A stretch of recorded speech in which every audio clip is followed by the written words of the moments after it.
welcome to our session for this afternoon, morning, or evening. I don't know where you guys are talking to us from. My name is Precious Piri, talking to you from Zimbabwe, Victoria Falls, and have a privilege today of hosting a good friend of mine and soil sister or soul sister, whichever one you want to choose, Didi Pershouse. Okay, so we are on the session on connecting human health to soil health. It is my hope that all your other sessions have been amazing, and we're also looking forward to a very good one this afternoon. So this will be a keynote address from Didi Pershouse, who has vast experiences in the issues that we'll be chatting about. So before we go any further, I would like to welcome you to really feel free to use the chat box, ask your questions, and the ORFC team will be helping us to pull out all the questions into a space where Didi can also address them later after she's presented to us. Okay, so this afternoon, I'll just talk briefly about this topic that we are on and why I feel it's very important. I'm actually so grateful that Didi will share the experiences that she has with us. So first of all, I don't know how much information you guys have about the sterile paradigm, and we are talking about moving to a fertile paradigm of care in our inner and outer landscapes, which means in ourselves and the broader landscapes. That's why we are linking the human health to soil health. Sterile paradigm came really with the medical, when the medical field was thriving and finding ways how to kill bacteria so that people will be safe. But then you also know that sterile also means non-productive because you have killed, you know. But then when we look at it, that model was also transferred into the agricultural industry or the agricultural sphere, where we also have the paradigm of spraying hazardous synthetic pesticides, herbicides to kill weeds, to kill bacteria so that we harvest. But then when you look at it well, life doesn't work like that. Our landscapes don't work like that. They are whole systems. They work in connectivity, and they work in a dancing format so that if you kill one part, whether you're killing a weed or pests, you're actually compromising the whole system that you are managing, the whole sphere where you are living in. So today we'll just explore with Didi's help, how we can really start to change and transform the way we view our land, because this paradigm has, as you all know, has brought us to the crisis of climate, crisis of food shortages, social unrest, economic failures, and recently the whole COVID, which has literally multiplied into 3 forms of COVID. So you cannot say COVID-19 anymore. It's COVID-19, COVID-21, and COVID something else. So today we'll just unpack that. And I'll talk a little bit about Didi before I give her the platform to start talking to us. Didi Pershouse is based in the United States of America, and she lives in Vermont. She's an author of a book called The Ecology of Care. I hope she can share a picture with us and links for those who want to reach out and buy that book. So the book shares on the link between medicine, agriculture, money, and the quiet power of human and microbial communities. So she's been talking about this a lot, the same subject, and today she's going to also go through it with us. Didi and I met, I think, for the first time we were in Boston through a friend, and then from there, this friendship has evolved into something bigger and greater, like family, but in the regenerative spaces where we work in. I train communities in Zimbabwe in regenerative agriculture, holistic management, and I'm also part of the Regeneration International team as a steering committee, as well as their African coordinator. And so Didi and I and our other friends, 3 of them, four other friends, we are a group of sisters that have been lifting up each other so that we get our voices into the regenerative space, get our creativity into the regenerative space, and also encourage one another. This journey, sometimes you do feel tired. And so we have that relationship of coming together, checking up on each other so that we really elevate this work, which is bigger than just one individual. So today, after Didi is done sharing with us, we are please feel free to keep rolling in the questions. And then after everything has been said and done, tomorrow you can join a workshop with Didi so that you further explore what probably she was talking about today. She will give up a workshop tomorrow, so I won't unpack much of that. Didi also offers courses that exploring the potential of soil as a carbon sponge and a water reservoir and a big solution to reversing the climate crisis that we're sitting on. So without further ado, I hope I wasn't too fast, and I hope that you all got everything that I had to say this time. I would like to really respectfully and honorably invite Didi, who will share with us her presentation this afternoon, and then I'll see you guys after she's done. Over to you, Didi. Thank you so much. And, I was feeling a little bit, I think many of us as presenters sometimes feel a little nervous or unsettled beforehand.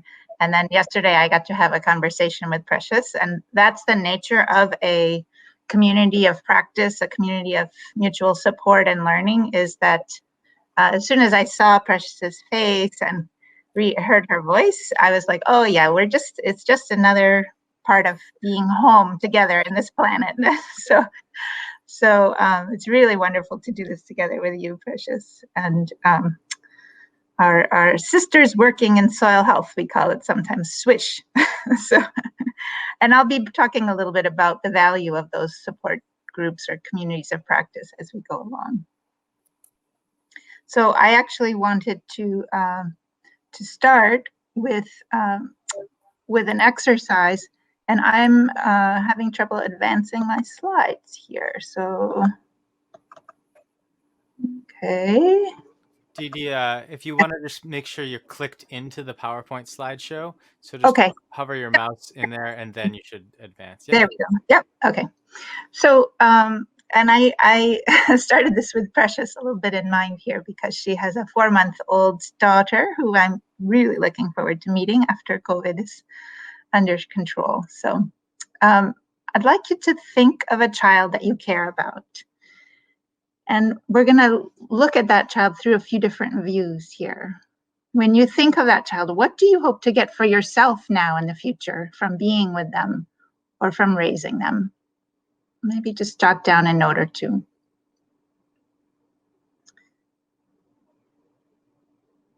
What do you want to protect them from or stop them from doing? What good things would you like to do for them? And now maybe move back a little bit or move closer to them and think of them as a whole living person, unlike anyone else.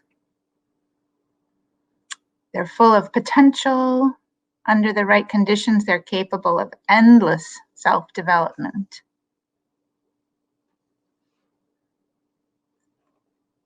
And as you think of them in those terms, what difference does it make to see them this way? To see them as this very, very unique whole person full of potential. What difference does it make for you? And what difference might it make for them to see themselves that way and to be seen that way by everyone around them?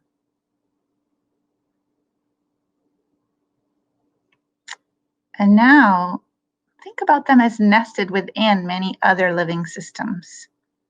So they're living in an ecosystem, they are visiting other ecosystems, they're surrounded by various economic systems that are interacting with each other, that are very much alive because humans and nature are engaged in those economies. They're within a healthcare system or more than one, living within a political system. That child is eating food from an agricultural system and probably a number of different ones around the world. And inside them is another living system, their microbiome, that's influenced by all those above systems, but also influencing that child, their brain chemistry, their thoughts, their emotions, their health, their immunity. And in that way, that microbiome is influencing the systems that they're nested within. So each of those living systems, including that child, is a whole and has its own unique essence. So my microbiome, the microbes in and on my body, is not the same as yours. The economy of your village is not the same as mine. The catchment or watershed where Precious lives is unique. We can't say that a watershed or a catchment is the same everywhere. It's not the same as the one surrounding me. And the soil microbes out around my house are not the same as the ones near your house in the soil there. Your town's political system is not the same as mine. Even if they operate on the same rules, it's different living people that are engaging in it and that are making it work. And with all these nested systems, a thoughtful intervention at a key place and time can have a tremendous impact. So I'd like for you to just type into the chat a little bit about what difference does it make when we view things this way, of this child starting with these, what do you hope to get for yourself now in the future from being with them or raising them? What do you want to protect them from? What good things would you like to do for them? And then shifting to this whole view nested within other systems. So there are 4 levels or 4 ways that we can view a living system. This is a framework that was handed down to me from Carol Sanford in a community of practice that I'm working with her. And the lowest level is extracting value. So, and that could be, it's not, these are not always a bad person. It's never a bad person. No person is a bad person. Everyone's trying to do the best they can with the information they have. But when we look at a child, we might be thinking, oh, are they taking care of us when they get older, or they're entertaining for me? When we look at soil, we may be looking at how much food can I grow there.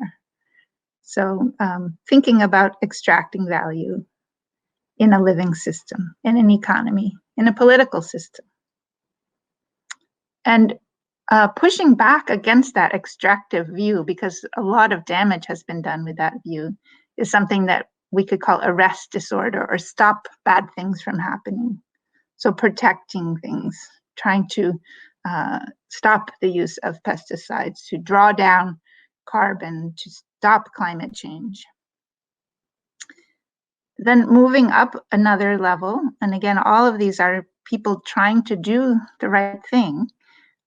Everybody's trying to look out for their own people in the best possible sense. So there's another level called do good, and a lot of things are happening at that level, a lot of foundation work, etc. And it's often fueled by this desire to stop bad things from happening. But the money is often coming from that extractive economy. So it's a little bit of a funny feedback loop there. At the top level here, and there are probably levels we haven't seen yet here, but for now, we're going to look at this as the top level, is regenerate life. It's a very different way of seeing a living system than those 4 below, and it has different outcomes. It's not trying to push back. It's not trying to just feed the hungry. It's really being able to see living systems at work. And so we will come back to this. Just a little bit about my background. I worked for 22 years as a alternative healthcare provider in a small village. People came into my kitchen to come into the clinic, and they were treated in a space with other people there. I started developing this idea of a fertile model of healthcare that was very much about relationship, connecting, and understanding the essence of the person who was coming in, that each person was a unique person with a unique situation in a unique context, and not giving the same treatment to everybody.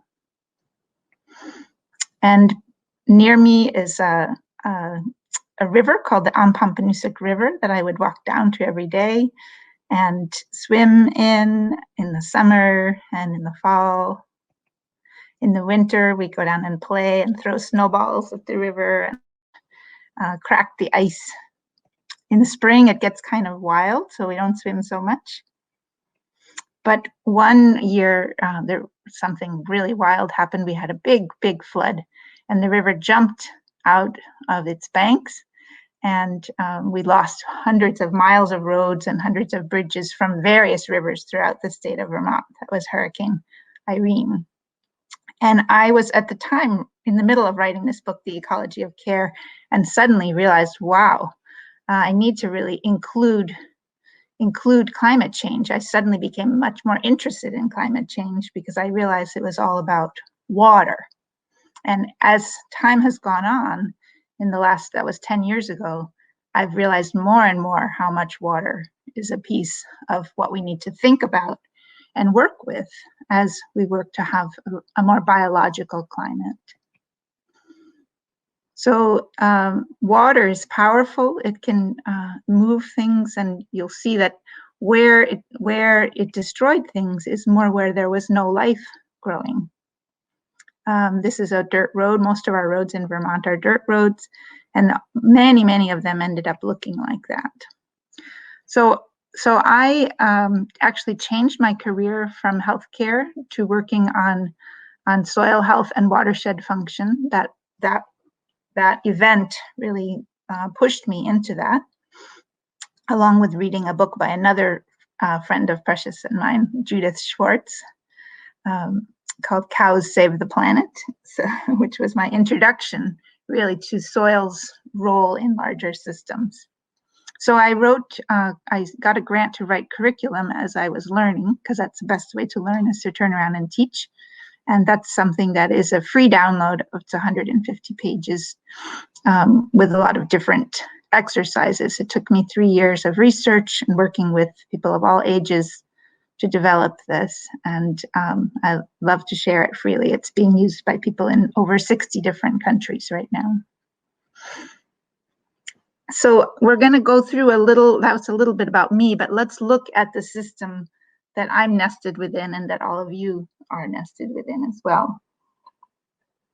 The larger system. So some of this will be a total review, but I want to string it all together into a bigger story. So plants sip CO2 from the air. They add water mostly from their roots and the soil, and they use solar energy or sunlight to turn it into life. And that life is in many, many different forms. So first they're turning it into themselves, and then they're turning it into everything that eats them, and everything that eats that, whatever eats that. And that's all of that life are different forms of carbon and water combined, and also minerals from the soil. So part of that is us. And as mammals, connection is so important. And part of why connection is important is that right even from in utero and as babies are breastfeeding, they're getting microbes into their body that turn on their brain function, that regulate their immunity, that regulate their emotions, that regulate their metabolic system and digestion, and even respiration. So when a child is there's a condition called failure to thrive, that the treatment for it, which means a baby is not growing, and the treatment for it is human contact. This has been known for many, many, many years. And touch itself, our whole nervous system has developed to know that we need people. we need to be close to people. We need to sleep. Babies need to sleep near their mothers to be able to breastfeed, to have all of that sensory and smelling and touching impact, and also be able to you see babies, I'm sure Precious knows, sucking on everything and touching everything, putting everything into their mouth. They're trying to repopulate their microbiome from the world around them. But as above, so below. So here is a photo by my friend Phil Lee, a colleague in Australia, of the plant root hair nursing the life below ground. So giving off these exudates that are very, very rich in sugars, but also in all kinds of other micronutrients to the life around it, and exchanging that for other nutrients. So part of what the plant is feeding are these mycorrhizal fungi. And in a cubic meter of soil, there can be 25,000 kilometers of fungal hyphae. That's twice the diameter of the earth. And those help to find hidden water in the soil and bring it back to plants, helps to find hidden nutrients that the plant can't access, and helps to communicate between plants, to shuttle things back and forth, to build that immunity, to be an intelligent membrane for life. So many of you have seen this, but this is just a quick little demo. When we build this soil sponge, that when we have raw minerals, there's no life in there. If you rain on that, it's just you get a flood, you get drought, everything is running off. But if you add life to that, and you stick those mineral particles together through these fungal hyphae, through these plant root hairs, through the stickiness of the exudates and the slimes that come out of all of life, suddenly you have a landscape that can soak up rain, can grow more plants, can stay green longer, doesn't flood, no drought, and is growing much more nutrient-dense food. And you can see here that makes a huge difference in terms of erosion. On the far right-hand side, when we don't have that soil sponge, when we don't have that life on the soil, all of that rainwater is running off into the jar in the front, and none of it is getting down to the plant roots. Whereas on the left, when we have diverse life, when we haven't broken up the soil sponge, when we're not using biocides, when we integrate animals in, suddenly all that water is going down into the earth, and none of it is running off, and the soil is staying in place. So I like to think of the soil sponge as the mucosal membrane of the land. It's providing a microbially rich, protected space for nutrient access and sorting, for respiration, for immune response, recycling of wastes, and regeneration of life.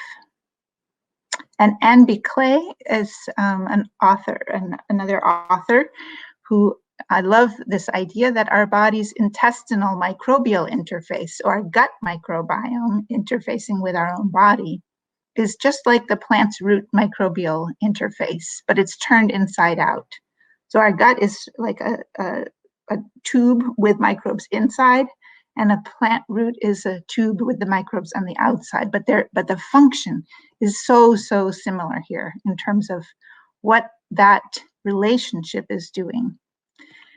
And a healthy soil sponge is like a membrane sorting the nutrients that come into our bodies so that we get the right nutrients at the right pace, at the right time, adapting and changing based on what illnesses are in the area that are affecting the plants, that are affecting the animals eating the plants. And there's this incredible real-time response of making medicine by food. So those microbes really are running the world in many ways. And yet we think of germs and bugs as something bad. But in this fertile paradigm of care for people and land, we have in the past, and we can again, respect and collaborate with this quiet work of intelligent self-organizing systems. And that's the microbes, that's the plants, that's the insects, that's the animals, it's the fungi. All of life sorts things out and figures it out over time. It's self-developing, it has potential, just like that child you were thinking of at the beginning. And it's nested within many, many other systems, including our economic system, our healthcare system, our agricultural system, etc. So let's go a little bit further. Soil carbon, one way to think of it is the living, the dead, and the very dead. So that the living soil carbon is those microbes and the plant roots and everything that's in the soil that is being made by photosynthesis. And then the dead is that organic matter as it starts to decompose and what's left over. But the very dead is that those like the fossil fuels that are under there, okay? And and fossil fuels were actually all fuels, so including the fuel of dead plant matter, has allowed us to have fire. Oh, I'm just giving myself a little bit of a timer here.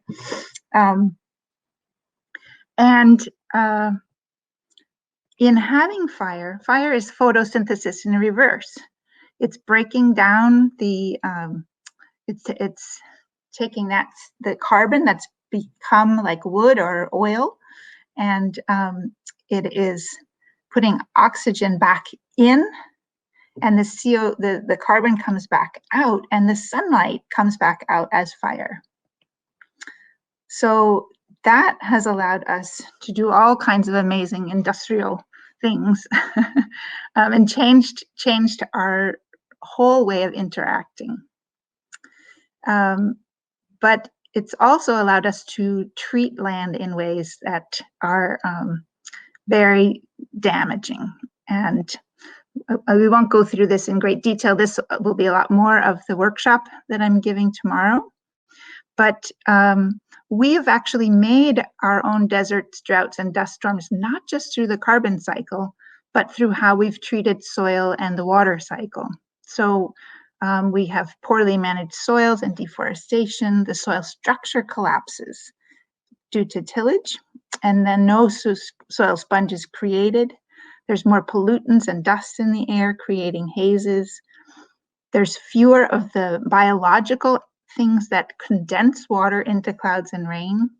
The rain that does fall isn't absorbed by the sponge, and so the water moves sideways or evaporates.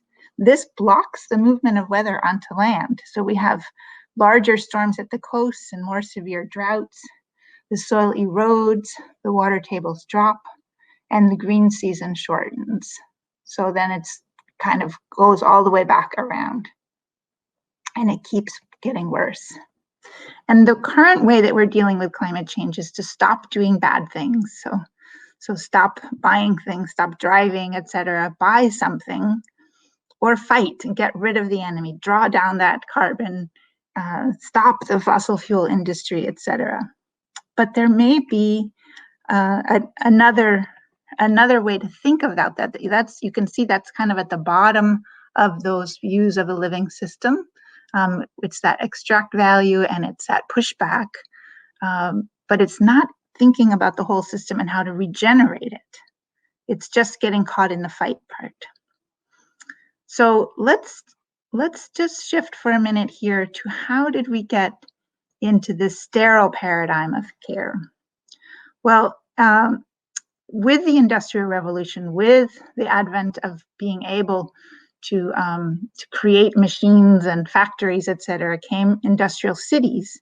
And of course, people want food in the city. And one of the most important foods is milk. And that milk, because it reminds us of our connection. So they brought cows into the whiskey distillery area and fed them slop from the whiskey distillery. And the cows were very unhealthy and only lived a year or two. And they hadn't discovered the the germ theory of disease. So they were carrying this milk in open pails through the city without proper sewage systems. And people started getting very, very sick. And children, many children were dying in the cities. One child who died was Marie Camille. She was a year old in this picture. And the next year she died. These were 3 of her 4 other siblings, and only 2 of them survived. This was their father. Their father was named Louis Pasteur. He was a scientist studying fermentation, and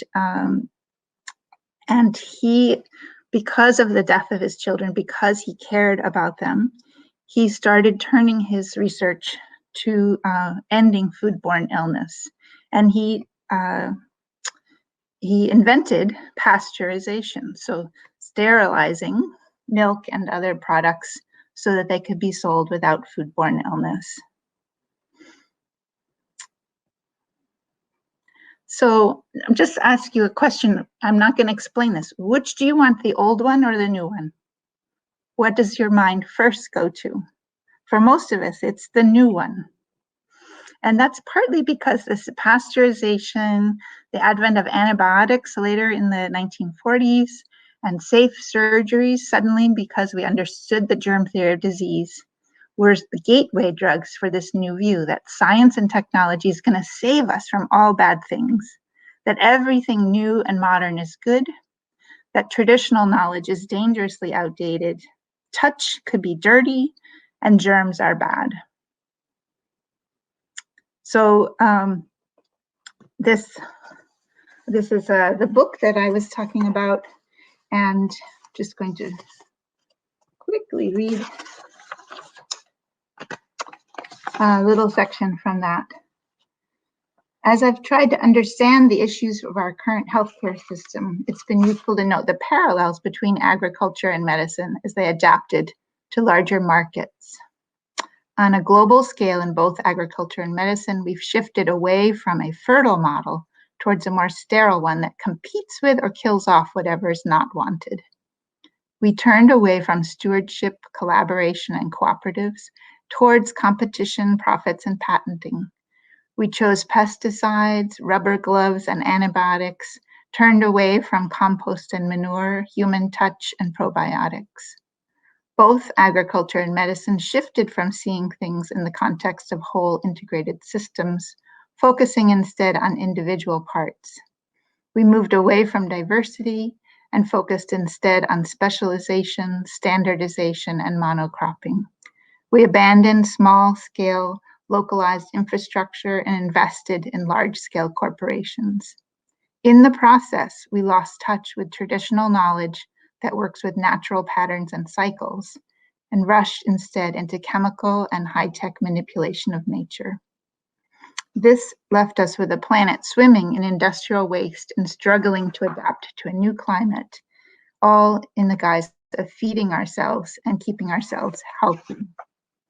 The industrial farming model, in which we put an animal in a box away from its natural environment and give it antibiotics and hormones, and then try to determine what nutrients it needs to be maximally productive.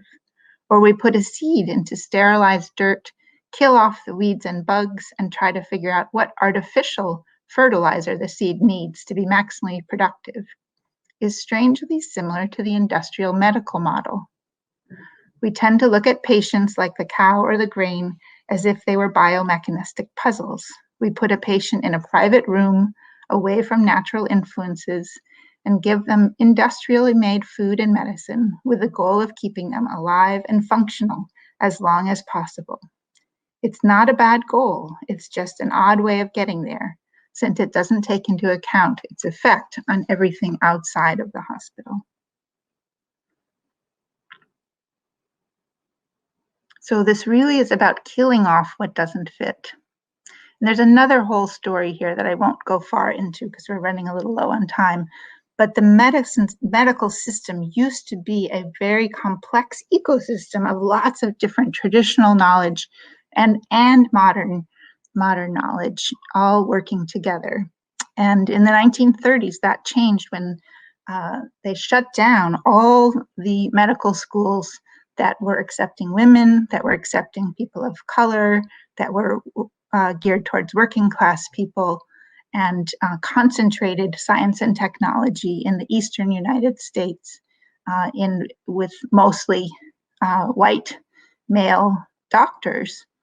And I just wonder, what would our medical system look like if that hadn't happened? Glyphosate, we just touch on briefly, many of you know, is actually a broad spectrum antibiotic. It was patented by Monsanto to do that, in addition to being an herbicide, in addition to being something that can clean out industrial pipes because it attaches to nutrients. And so all of us are in our food, whether or not it's grown organically, because glyphosate is now in the water and the air. We're all taking in this broad spectrum antibiotic, and the correlations between that usage and disease are very, very high. Stephen Buhner says, bacteria are not germs, but the germinators and fabric of all life on Earth. In declaring war on them, we declared war on the underlying living structure of the planet, on all life forms we can see, and on ourselves. So you can see how our both agricultural system and our medical system have been working in these three lower levels, trying to do the right thing, trying to figure out how to make the system work. But we really need to move up to looking at wholes as nested wholes and how they work together to really develop our capacity to see living systems at work. I've got some squirrels that are having a wild fight outside my window and leaping through the air, entertaining me. Now, Louis Pasteur had a colleague named Claude Bernard who said the pathogen is nothing, the terrain is everything. Meaning it's not about whether the germ is there. We all have these like strep bacteria and staph bacteria in our bodies already, but what is the terrain of our body, and is that pathogen able to take over or not? And there's this may or may not be true, but there's a story that on his deathbed, Louis Pasteur said that Bernard was right. Circled the bottom of this, that healthy plants can become completely resistant to disease and insects. The more nutrients that the plant has access to, the more intelligent of a system that it's growing in, with more life underground, it starts creating compounds that are resistant to fungal diseases, to viruses, to different kinds of insects, etc. And the same is true for humans. When we eat those plants, we're getting all those benefits. So also, if we start thinking of the landscape as a whole, the climate itself is a biotic process, not an antibiotic process. We don't have to push back. We can work with life to create the local and maybe even global climate that we want. So plants and other species create a soil sponge. That sponge soaks up the rain. The green season lengthens. There's more local cooling through the transpiration, just like your own sweat will cool you off. The plants do that for the air around them. Low pressure zones form over these cooler, greener landscapes and pull in moist air from the coast to spread rain out along the whole continent. And then these compounds that plants make and the microbes that live in forests rise up into the air with the transpiration stream and condense water vapor to create cooling clouds and rain. Humid hazes disperse. The nighttime sky is clear. The warm air that collected during the day can escape out to space. The sponge soaks in the rain that falls and slowly releases it. There's the soil itself has more moderate temperatures. There's more moisture in the ground. More plants can grow for longer, which grows a deeper soil sponge. And we have this biotic, beautiful climate that we've all adapted to. So we'll just close with this. What's holding back regenerative agriculture from really spreading? So, and I think it's about connection. People in the United States we talk about the coffee shop syndrome, where the new people trying new things walk into a coffee shop, and the people who are stuck in the old paradigm, who are trying to make a living and struggling with the system, are scared by people who are trying new things, and they talk about them behind their backs, and they turn away, and then that regenerative person who's trying to approach from a regenerative view is isolated. The same thing happens in India and other places, but there's incredible things that are unfolding. So I'm working with the project in Andhra Pradesh. I think Vijay Kumar is doing one of the other keynotes, and a colleague of mine and I went last year to visit, and there are these women's self-help economic groups that have spread regenerative agriculture to 800,000 farmers in Andhra Pradesh, having tremendous success. And here and in India, both places we're working on creating this mutual support and ongoing learning groups for farmers. The Farmer Field School program of the UN FAO, here again in Andhra Pradesh, is creating opportunities for continual self-development, an endless potential for learning and understanding, farmers getting together to learn from other farmers. And there's joy at being part of a vibrant learning community. These are farmers in Andhra Pradesh playing a game. They've just met each other. How does soil how does water move through the soil? So we have the opportunity to really work together. And I invite you to a course that I'm giving for the second time, because we had it really overfilled the first one, 80 people from lots of different countries just right after Christmas. It's going to be February 8th through 12th, and I think someone will post that link in the chat. You can find that course and a bunch of other ones, including one that Precious and I taught together, and lots of free webinars at landandleadership.org. And I just want to end by saying everything is possible. Where you see no hope, hope can actually grow.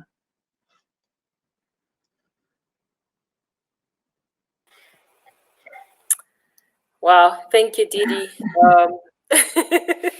I will not say a lot. Thank you so much for sharing your wisdom and such in-depth knowledge.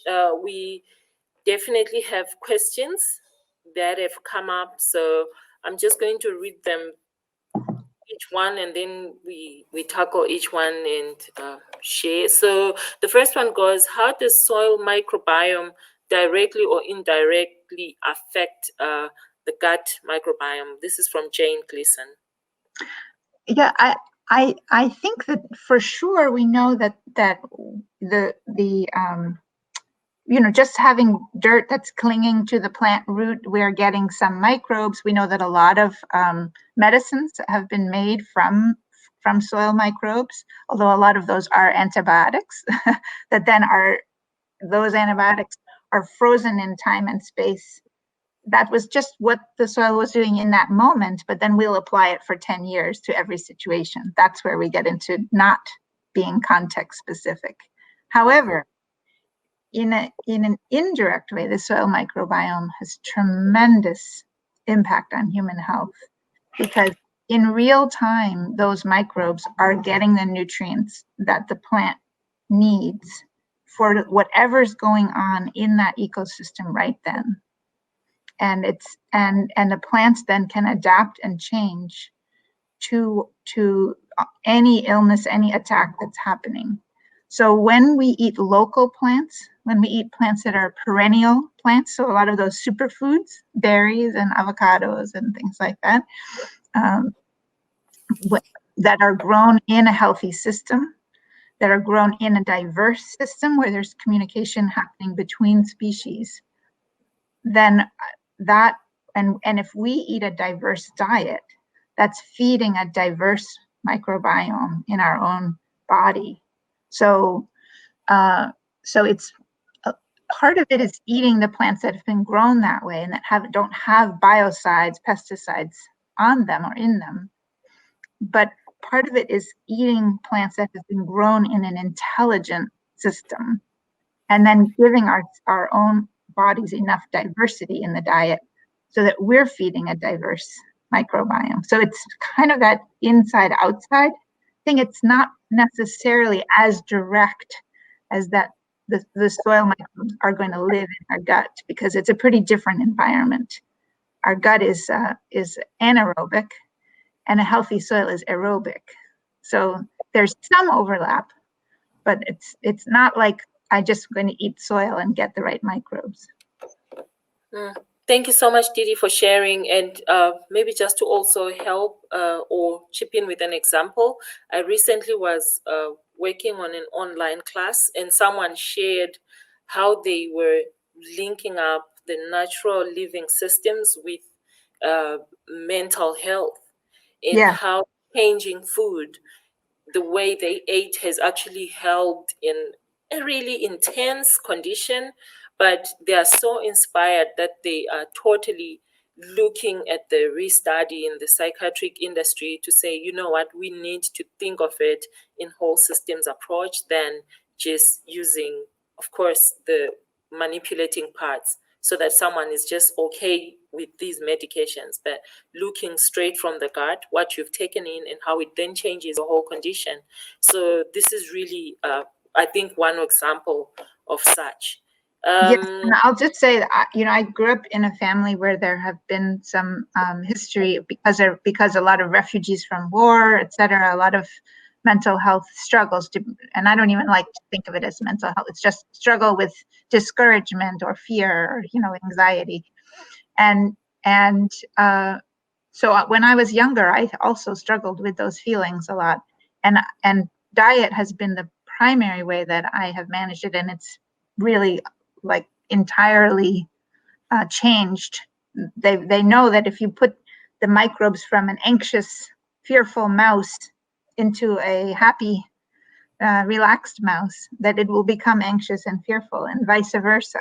So our microbes literally are creating our response, our emotional response to events, and our resilience. So, wow. Thanks, Didi. And then this one from Matthew Adams says, do you think we should focus on describing the quality of food that comes from healthy soil and improves gut health? And if so, do you think measuring nutrient density as a measure of how well a plant has been grown in cooperation with soil microbiome, is that a good place to start? I think the best place to start is the smell and taste of the food and its shelf stability. You'll notice that a courgette or zucchini that's been, a squash that's been grown or a cucumber that's been grown in a conventional system, or even a not very diverse organic system, it will start to develop mold or rot within days of purchase. Whereas one that's been grown in a very diverse, healthy soil system might last for weeks without developing that. So that's one place, is to see how resistant is that plant or crop to disease, but also to like wind blowing it over in a storm, to water damage, hail damage, because the cellular structure, if it has enough nutrient integrity, there's less water, just water in the plant, and more concentration, like the Brix is higher. The content of nutrients and sugars is higher, and that gives the whole plant a different kind of structural integrity. And then having more of those plant secondary metabolites gives it all of those protections against various pests and diseases. And then we can smell those volatile organic compounds. It tastes different when it's been grown in a healthy system. And we can tune our own taste buds by eating more and more food that's grown that way. There's certain things that when it comes to winter and we don't get fresh food anymore, they just taste terrible to me, even though they're grown organically, because they're grown in a very monocrop, heavy tillage system. So Fred Provenz's work is extraordinary there, about how grazing animals learn and teach their young about taste as a measure of health. We can develop machines that will test that, but we have a machine. It's here. And that's one of the interesting things about COVID interfering with smell and taste. That's the ultimate attack on our immune system, because our ability to smell and taste is how we know to search for health. Mm-hmm. Oh, that's incredible. Thanks, Didi. And also there's lots of people who've developed really good machines on testing the quality of food. And I think this question would also really work well in probably also focusing on food, that cultural relevance of each food. What if we consumed what we evolved with, each one of us? So that's like ecological bioregions thriving in their own natural foods in that sense. And I think that's where now the taste buds would immediately connect to the food, and I'm sure the gut as well. Absolutely. And that includes eating things that naturally grow around us, but also in season. And what's the seasonal food that we would eat? Yes.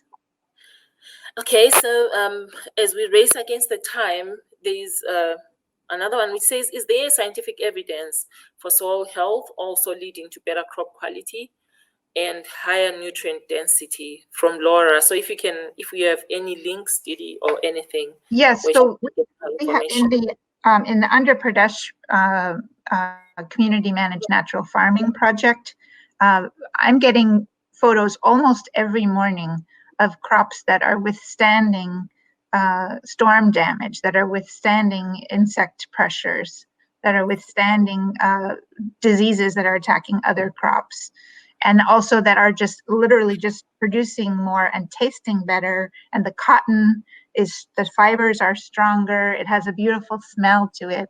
So we have huge amounts of evidence coming out of Andhra Pradesh, but there are other, and researchers are starting to work in a more formal way there, but it's the scale of that project that we can now see, because we have lots of stories of farmers, not just in the United States. We have like one farm and one farm. There they have hundreds of thousands of people doing dry sowing, 800,000 people doing no pesticides, no seeds from outside of the village.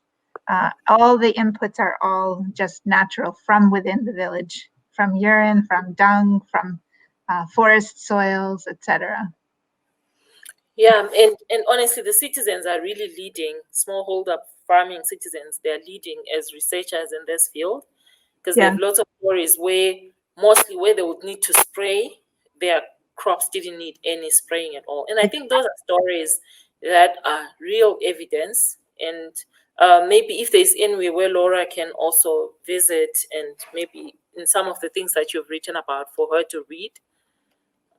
And then I'll go to the next one, which says, killing microbes reduces integrity of the microbiome. Do you think this sort of behavior is related to why we have COVID? That's Matthew Adams. That's the big question. And it's very, very interesting to me that people who have these chronic illnesses that are associated with a modern industrial diet, and often almost 100% of the time, because they live in a society that has created food deserts. So it's not anybody's fault. It's no individual person's fault at all that they are having those health conditions. That those are the people who are dying from COVID. So a lot of people are getting infected with COVID, and there are people who are dying who don't have those conditions. But we know that those are the people most vulnerable, and those health conditions tend to go along with an industrial diet. So personally, I can't speak for sure, but personally, everything that I know about the gut microbiome and its regulation of the immune system, COVID doesn't just, it's not always about having a poor immune system, it's having a dysregulated immune system. So the immune response is too strong, right? Just like people with allergies, it's like too sensitive to something. So over the fight response is too strong, and our gut microbiome is very much about regulation of things, because it's an active working community that can create hormones and brain chemicals and immune responses in real time. So I think that dysregulation of the immune system is a key piece in terms of who's getting strongly affected by COVID. But that's personal. I don't know for sure, but that's my feeling. Thanks, Didi. I'll go to the next one. So we have the last two, so that I would love us to respond to. So we have this one. It says, we have a symbiotic relationship with our gut biome. Plants have a symbiotic relationship with the soil biome. There is no health without microbial diversity. Can we draw an analogy between the intensively produced food in the UK and the US farm and consume, and the increased COVID deaths they share? So can we link the intensive farming and the consumption of the food to increased deaths of COVID? I suspect that we can. That there are some other influences in that. The countries that have done very well have had a rapid response. People have been wearing masks. People have been tracking things, so they had an early response. Those are clearly super important in terms of the spread of the disease.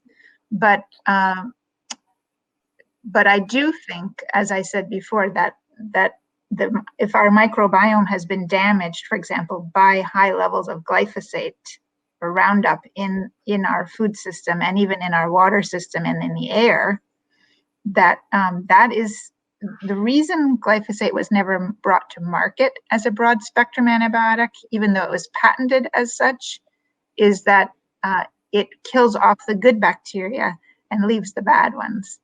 Good, so-called good and bad. It kills off the ones that we need to have more of, and allows ones that we don't want to proliferate to take over. So it's not a useful antibiotic, but we're all taking it every day.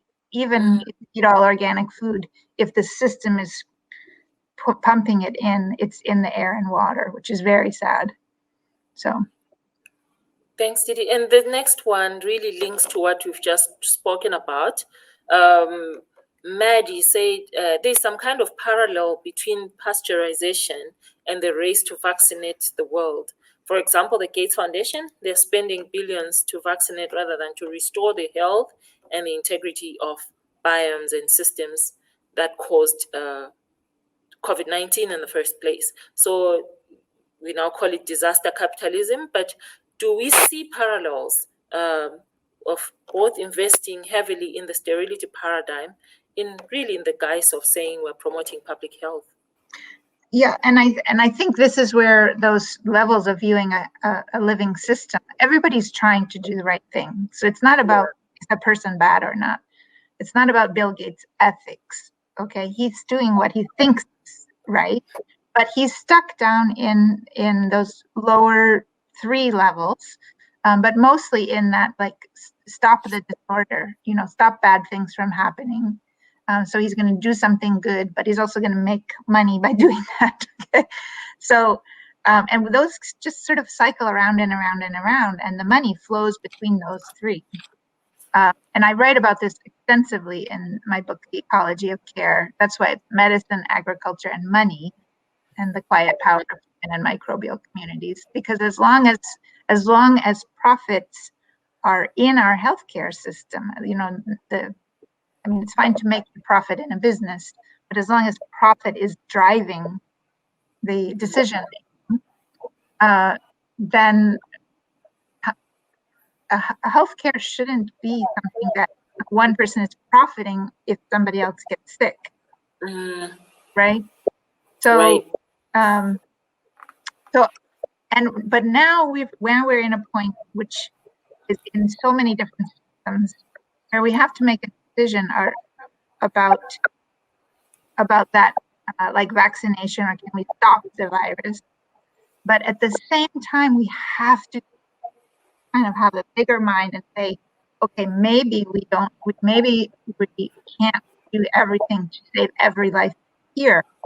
What do we do so that next year or 10 years from now, when another pandemic comes, when another disaster happens, that we're more resilient? Our bodies are more resilient. Our watershed catchments are more resilient to flooding. Our cities are more resilient in terms of not so much heat waves, and all of those build together. And that can only happen through these relationships with each other, relationship with the land, and our ability to see a living as a community at work. So, and that's where courses that I'm teaching are really aiming at being able to image living systems at work, to create an image of mind or a real living system, and see the whole, see how it's nested and influencing others, and then make really great decisions about where do we intervene. And right now we need to intervene both at stopping the deaths as much as we can, but we need to also think long term about how are we going to do this so that in the long run our people can survive, because we all, as I said at the beginning, we all care about the people close to us. Everybody does. People who work at Monsanto care about their children. People at the Gates Foundation care about the world, but we need to be able to make intelligent decisions.